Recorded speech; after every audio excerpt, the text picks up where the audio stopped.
Hi guys, આજે આપણે એક ભરેલા મરચાંની એવી રેસીપી શેર કરીશું કે જે બનાવવી એકદમ આસાન છે. ઘરમાં જ રહેલી વસ્તુમાંથી તૈયાર કરીશું, પણ ખાવાના સ્વાદને બે ગણો વધારી દેશે. તો સૌથી પહેલાં તો આપણે 1 ચમચી જેટલી આંબલી લીધી છે અને એમની અંદર 1 ચમચી જેટલો ગોળ.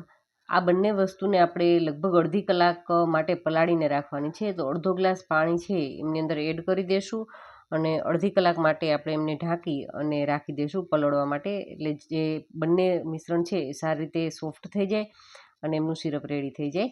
હવે 100 ગ્રામ જેટલા મેં મરચાં લીધા છે. મરચાં તમે તમારી અનુકૂળતા મુજબ તીખા કે મોળા લઈ શકો છો, પણ થોડાક તીખા હોય તો એમનો ટેસ્ટ છે એ વધારે સારો આવશે. તો મારી પાસે અત્યારે થોડીક લાંબી સાઇઝમાં છે મરચાં, તો હું આ રીતે એમના 3 પીસ કરી લઈશ. ટૂંકમાં 1 થી 1.5 ઇંચનો ટુકડો થાય એ રીતના આપણે કરી લેશું. અને એમાં પણ તમે તમારી અનુકૂળતા મુજબ નાના કે મોટું કટિંગ છે એ કરી શકો છો.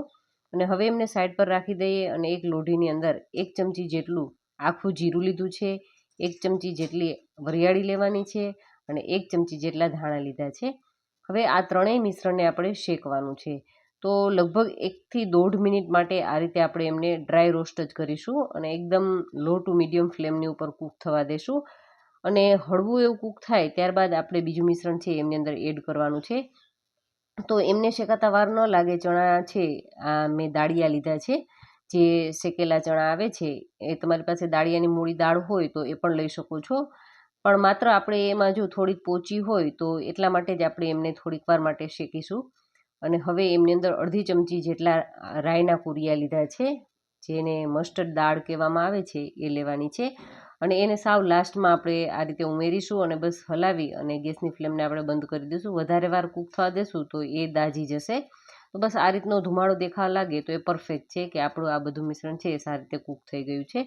તો લગભગ મેં એમને 10 મિનિટ માટે ઠંડુ કરી લીધું છે અને સરસ ઠંડુ થઈ ગયા બાદ આપણે એમને મિક્સી જારની અંદર ટ્રાન્સફર કરી અને આપણે એમનો પાવડર કરવાનો છે. તો એકદમ ફાઇન પાવડર ન થાય તો ચાલશે. આપણે એકદમ ફાઇન પણ નહીં અને વધારે પડતું દરદરું પણ નહીં. તો બસ આ રીતે આપણે વાટી અને એમનો પાવડર તૈયાર કરી અને સાઈડ પર રાખી દઈએ. અને હવે એક કઢાઈની અંદર લગભગ આપણે 4 મોટી ચમચી જેટલું તેલ લેવાનું છે અને તેલને આપણે સારી રીતે ગરમ થવા દેશું.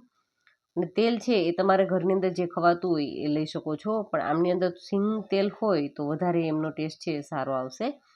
અને તેલ ગરમ થઈ ગયા બાદ આપણે એમની અંદર થોડીક હિંગ ઉમેરી દઈશું અને હિંગ છે એ સારી રીતે થઈ જાય ત્યારબાદ આપણે એમની અંદર મરચાં છે એ એડ કરી દેવાના છે. અને મરચાંને આપણે બસ હળવા એવા સોફ્ટ થાય, ઉપરથી એમની તમને સ્કિન જોશો તો થોડોક આઈડિયા આવી જશે કે એમનો હળવો એવો કલર ચેન્જ થાય અને થોડાક સોફ્ટ થાય એવું લાગે ત્યારબાદ આપણે એમની અંદર મસાલા કરી દઈએ. તો મસાલાની અંદર બહુ કોઈ ઝાઝા મસાલા એડ નથી કરવાના, માત્ર આપણે એમની અંદર સ્વાદ અનુસાર નિમક એડ કરીશું અને થોડીક હળદર એડ કરી અને અડધી ચમચી જેટલા કલોંજી સીડ્સ લીધા છે. એ બિલકુલ ઓપ્શનલ છે. જો તમારી પાસે અવેલેબલ હોય તો તમે એડ કરી શકો છો, અધરવાઇઝ તમે એમને એડ ન કરવા હોય તો પણ ચાલશે. અને હવે આમને આપણે એકાદ મિનિટ માટે કૂક થવા દેશું અને ત્યારબાદ આપણે તૈયાર કરેલો જે મસાલો છે એ મસાલો આમની અંદર એડ કરી દેવાનો છે. જેવો આપણે મસાલો એડ કરીશું ને એટલે એમાં થોડું ઘણું તેલ દેખાતું હતું, એ પણ બિલકુલ નહીં દેખાય. પણ કશો વાંધો નહીં, આપણે પાસે રહેલું જે ગોળ અને આંબલીવાળું મિશ્રણ છે એ આવશે એટલે આપણા મરચાંનો ટેસ્ટ એકદમ સરસ બેગણો કરી દેશે અને વળી પાછા એકદમ ચટાકેદાર તૈયાર થઈ જશે. તો પહેલાં તો આમને 1 થી 1.5 મિનિટ માટે આ જ રીતે હલાવીશું અને બધા મસાલા છે એ મરચાંની અંદર સારી રીતે કોટ થઈ જાય ત્યાં સુધી આપણે એમને કૂક કરીશું. તો તમે જોઈ શકો છો કે 1 થી 1.5 મિનિટના સમય બાદ મસાલા છે એ મરચાંની સાથે સારી રીતે મિક્સ થઈ ચૂક્યા છે. તો આપણી પાસે રહેલું ગોળ અને આંબલીવાળું મિશ્રણ છે એ આપણે જોઈ લઈએ તો એ પણ સારી રીતે સોક થઈ ગયું છે. તો આપણે જ્યુસ ગાળવાનો ગળણો હોય ને તો એમની અંદર આ રીતે આપણે નાખી અને ઉપરથી જે આંબલીના જે છોતરાન હશે એ બધું દૂર થઈ જશે. તો એ આપણે આંબલી અને ગોળવાળું મિશ્રણ એડ કરીશું એટલે એકદમ જ સરસ મજાના ખાટા મીઠા અને એકદમ ચટાકેદાર એવા મરચાં છે એ તૈયાર થઈ જશે.